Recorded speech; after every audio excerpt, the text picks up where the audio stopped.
So I remember the day. Took Sky at the time, that's my daughter, she was 3 years old, and we took her to Memorial Park in Hendersonville. There's a little playground there called Kids Kingdom, and it was sunny, beautiful. I remember watching her playing, and in the background of where she was playing were the walls that surround the playground.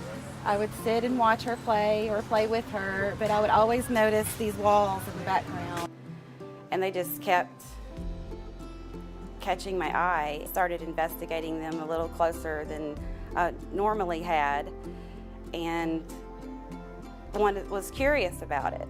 And my little ponies rode on by with Little Mermaid lullabies. If I close my eyes. So I started thinking that maybe there was a way to restore them with the existing handprints that were there. And at that time, I didn't know the story behind the handprints, and I could just see it. It was there. And I had this feeling from the very beginning that this was something I was supposed to do. We shot an email to Brandon Rogers. He's the director of Hendersonville Parks, and he agreed to meet with us. When we did, that's when we found out that the walls were going to be torn down.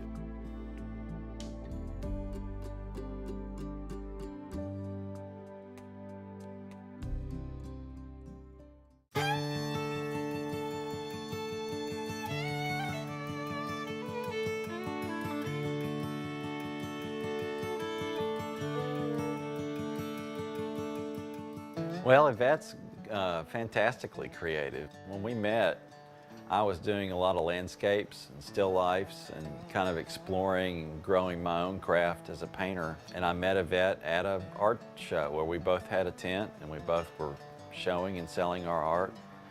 Discussed it over with Mark because it's a pretty large project to take on, and needed to talk about that with my family.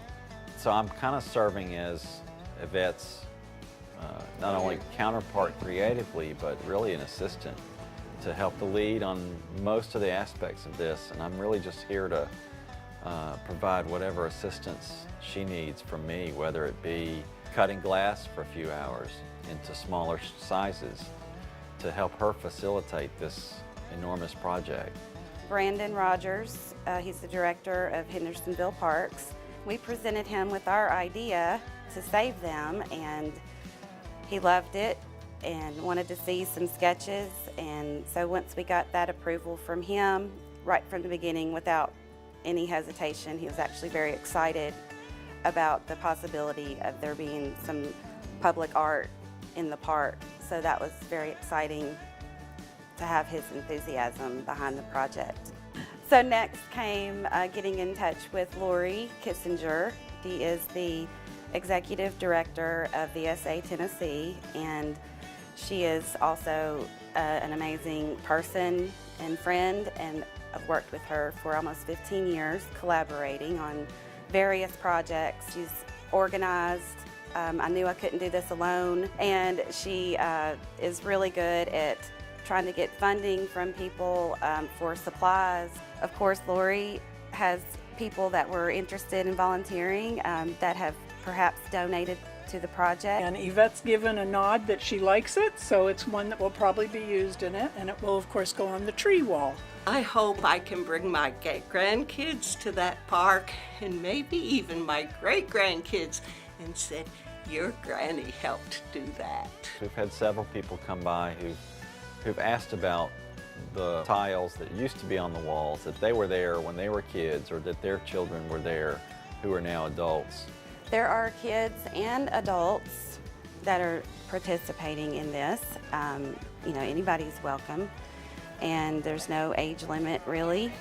Anybody can come. And so some of the organizations are like Veterans Group is going to be working on it, Girl Scouts, Boy Scouts. We've got elementary schools. We have the Arts Council. It just goes on and on. It's really, really fun stuff. It's neat to meet people who've been involved in this area before and then them get to come back around and make another piece for this new project with their children and grandchildren. It doesn't happen a lot with people just walking through the park, that they can actually produce something that's going to beautify the park for generations to come. Having a daughter myself, seeing families and come together and create something with their hands for an hour without computers or anything like that, and just really exploring the materials and the color and exploring art is very exciting to me. And so that's a real passion that I have, and to have this many people be supportive is really, really special. You teach a child about the wild, respect the